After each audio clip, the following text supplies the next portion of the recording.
Good morning, family. So I wake up this morning, get my day started, and I realize that Carlos King's team has just released this really amazing clip of a conversation that happened between me and Dustin Ross and Funky Geneva, moderated by Carlos, about the E.J. Johnson interview that he did that went viral recently, and just in general what it's like to date in the queer space, right?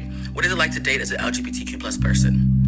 Now, in this clip, Funky Geneva asked me, why do you think black women often have feelings of disdain for trans girls, right? And I explained to Funky Geneva and the panel that I have noticed as a trans advocate.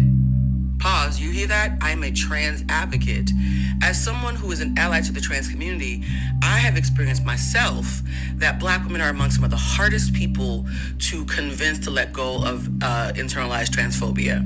And I explained to the panel why I believe that is.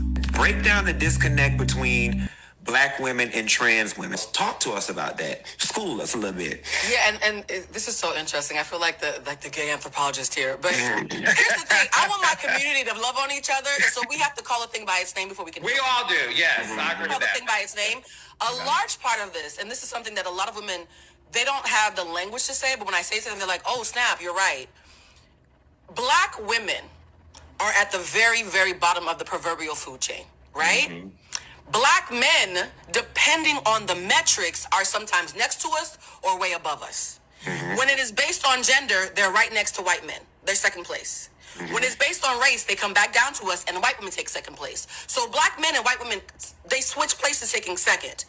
We never get to be second. We're always last. We never get to move up and down based on gender or money. We're always last. Then you create the space where when the black men are next to the white women, tapping in, is it gender? My turn. Is it race? Your turn. Second place. They then start to bond over their disdain for the black women who are catching up through education, even though they're still in last place. How that hoe get next to us, right?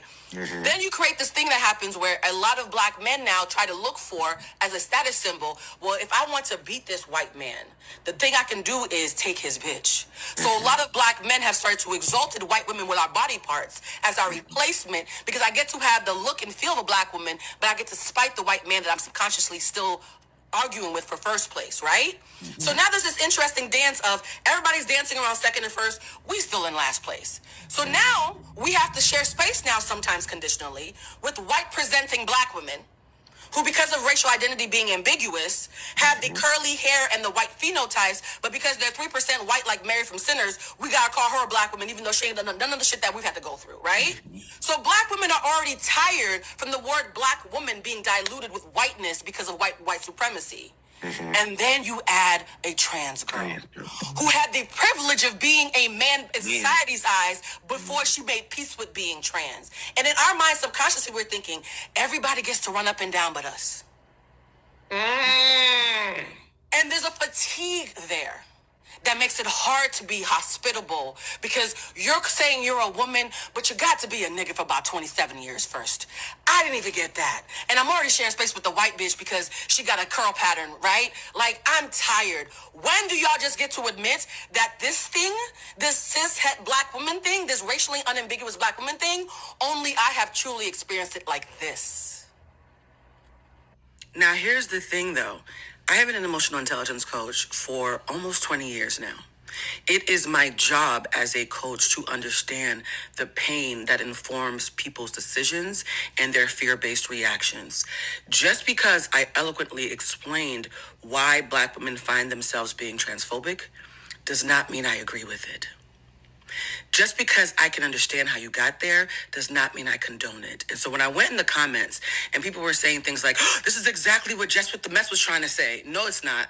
Respectfully to Just With The Mess, what I just did masterfully in that clip is not what Just With The Mess was trying to explain. Just With The Mess was being disrespectful to trans girls. She was flattening their experience and being demeaning and dehumanizing them. That is not what I did. And I take great offense to being compared to someone who did not take the care that I took and who centered herself in something that is not about her. So, to any black woman who felt seen watching that clip, sis, I am happy that you know that I understand why you're hurting and where it comes from. However, please watch the entire video, where after I explain where your pain comes from, I then advocate for you to push past it so you can be a true ally and stop using your hurt to hurt others. Because in the same way that I can explain why Black women find themselves having tricky, complicated feelings around trans girls, I can also do the same thing for men. I can explain why men join the red pill community. I know exactly the kind of pain that causes that. I don't condone that either. Understanding pain does not mean that you have an excuse to continue weaponizing it. That's the part the clip couldn't show, because it's a clip, obviously. So in summation, if you saw that clip and thought I was amazing, because I am, and though you mistook me as a transphobe and are expecting me to be spewing out anti-trans rhetoric, I want to save you from following me, because that's not what this is. It is possible for me to hold space for everyone's humanity while still constantly reminding them that their pain is never an excuse to dehumanize others. Say it with me, boys and girls, nuance. Yeah? All right. Love you. Bye.